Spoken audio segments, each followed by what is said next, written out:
Happy Sunday, October the 10th of 2021.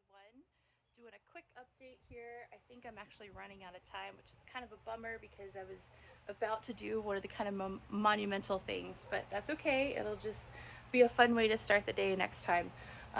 So I am very close to installing the new joist, which is right here.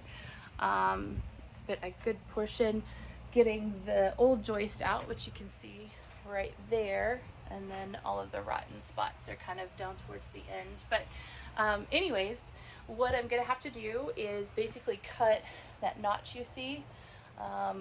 It's kind of like a saddle, and it will sit right here on the beam. um, and we have to get that absolutely perfect because we need it to slope about 1/8 of an inch from there to that joist, and then from that joist down to where another one will be here, so that when the floor is placed on top of it, any water that gets on there will actually drain off. So we want to make sure that we've accounted for drainage, and that takes a little bit. Got to do a lot of math and just make sure we're doing it absolutely perfectly. But once we get that perfect, popping in the flooring is going to be pretty fast and easy and really satisfying.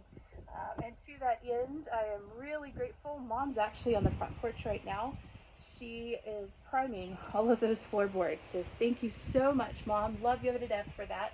I started this morning getting out the saw and cutting pretty much every board I had available to basically a rough length. So what'll happen is we'll pop all of that in, and then after it's all in place, we'll kind of come along here and clean it up and cut the edges off so that everything's nice and straight.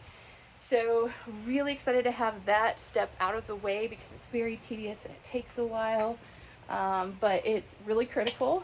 If you don't do it, we run a very significant chance of having some water issues with that wood pretty soon down the road, especially on this side because a lot of our storms actually approach from this side. So we want to make sure that we do it right, we take our time.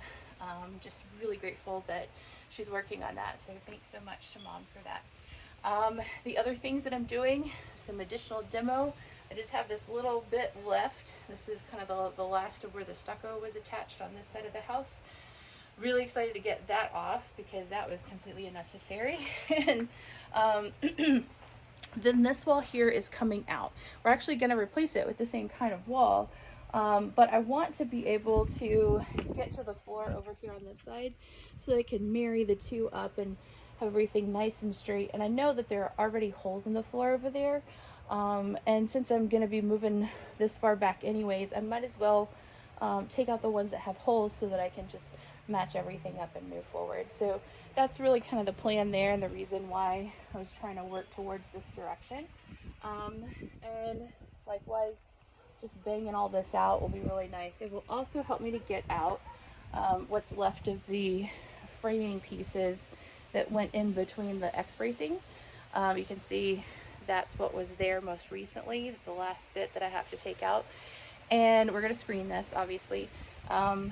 This is not fun or easy to get out. In fact, this one, I have a bruise on the side of my head now because I've been prying on it for quite some time, and slipped and hit my head on the pry bar. So that hurts quite a bit. But the genius that put this one on, not only did they use copious amounts of nails, as per usual with this, but they used, I don't know, like eight tubes of silicone caulk, something like that. And so that's becoming immensely difficult to get in behind there to pry it off. So much so that you can actually see it is grabbing onto the wood and taking part of the wood with it. So it's just becoming a big problem. I'm going to saw what I can, just very carefully, so that I don't damage the actual structure. But yeah, this is wearing me out. So anyways, we'll get that out and be able to make some repairs to the floor, tie everything back together. And I think it'll be well worth the additional effort that I put in to do that, but just really frustrating and painful to go through. Other than that, I actually got to make the exciting run of going to get the fasteners so that I could screw and bolt this new joist to the existing one and make sure that it's in place and perfect. I just frankly ran out of time before I could cut it and get it in place, but that just means that I have an awesome starting point next time I get started. This will be really gratifying. We'll have the floorboards primed and ready to go. So hopefully we can just pop them in. You guys take care. Have a really great rest of your weekend, and we will talk soon.